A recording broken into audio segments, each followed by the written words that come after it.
থানা প্রাঙ্গণের 1 বিঘা পরিত্যক্ত জমি পরিষ্কার করে গড়ে তোলা হয়েছে মনোরম শাকসবজির বাগান। এই বাগানে রয়েছে আলু, বেগুন, পেঁপে, মূলা, পেঁয়াজ, কাঁচামরিচ, টমেটো ও লাফা শাকের মতো বিভিন্ন শস্য।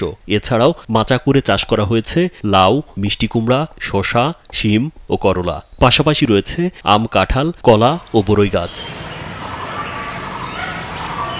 ব্যতিক্রমী এমন উদ্যোগে প্রশংসিত হচ্ছেন থানার ওসি সোহেল রানা। থানায় আগত সেবাগ্রহীতারাও মুগ্ধ হচ্ছেন ওসির এমন উদ্যোগে। অনেকেই নিজের বাড়ির পরিত্যক্ত জায়গায় এমন বাগান করতে উদ্বুদ্ধ হচ্ছেন। তারা জানান, আগে থানার জায়গাগুলোতে ঝোপঝাড়ে ঢাকা ছিল, এখন সেখানে চমৎকার শাকসবজির চাষ হচ্ছে। এতে থানার পরিবেশ আরও সুন্দর হয়েছে। দেবীগঞ্জ থানায় এসেছিলাম সেবা নেওয়ার জন্য, কিন্তু তখন আসে যেটা দেখছিলাম যে এই জায়গাগুলো অগুছালো ছিল, অপরিষ্কার ছিল অনেক ক্ষেত্রে, বিভিন্ন জায়গায় এটা পরিত্যক্ত ছিল।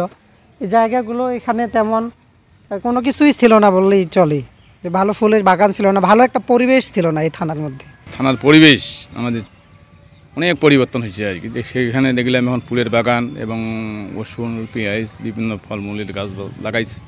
তাতে খুবই আমার মনে হয় যে মানসম্মত এখন অনেক দেখা যাচ্ছে দেবীগঞ্জ থানার পরিবেশগত দিক থেকে। থানায় কর্মরত পুলিশ সদস্যরা নিজেরাই ডিউটির ফাঁকে ফাঁকে করেন বাগানের পরিচর্যা। নিজেদের উৎপাদিত শাকসবজিতে পুলিশ সদস্যদের চাহিদা পূরণ হচ্ছে। এই জায়গাগুলো পরিত্যক্ত ছিল, আমাদের এই ছাড় আসার পরে মোটামুটিভাবে জায়গাগুলো পরিষ্কার করে নেওয়ার পরে আবার শুরু করে শাকসবজি থেকে শুরু করছে। দেবীগঞ্জ থানার জব্দকৃত গাড়ি এবং অন্যান্য মালামাল এখানে থাকতো। এই বাগানের যে সবজি চাষ হয়, এই সবজি আমাদের যে দেবীগঞ্জ থানার পুলিশ সদস্যদের ম্যাচ আছে, এই ম্যাচে আমরা খেয়ে থাকি। এখান থেকে এই সবজি থেকে আমরা অনেক পুষ্টি পাচ্ছি।